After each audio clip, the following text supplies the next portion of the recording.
টাকা দিয়ে যারা কাজ করবেন আশা করি ভালো মানুষের কাছে যাবেন, ভালো কাজ জানি এমন লোকের কাছে যাওয়াটাই উচিত। আসসালামু আলাইকুম রহমতুল্লাহ।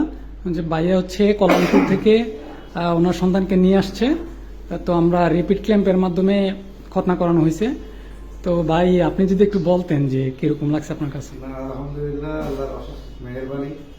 তো আসলে ডাক্তার সাহেব সাধারণ মানুষ, খুব ভালো এবং ওনার কাজ খুব নিখুঁত। আলহামদুলিল্লাহ, আমার বাচ্চা কোনো রকম কোনো ব্যথা থেকে শুরু করে আলহামদুলিল্লাহ কোনো প্রবলেম হয় নাই। খুব ভালো মতো ইনশাআল্লাহ আমাদের কাজটা সম্পূর্ণ হয়েছে। তো আপনারা যারাই আছেন আমি আশা করব সবাই ওনার কাছে আসবেন। অন্তত ওনার অ্যাটিটিউড থেকে শুরু করে আলহামদুলিল্লাহ ওনার সবকিছুই আমার ভালো লাগছে।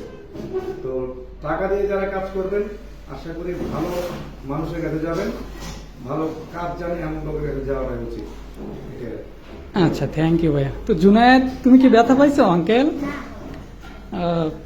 তোমার কি খারাপ লাগতেছে? আচ্ছা, তো সবাই জুনায়েদের জন্য দোয়া করবেন, ঠিক আছে? আচ্ছা, আসসালামু আলাইকুম রহমতুল্লাহ।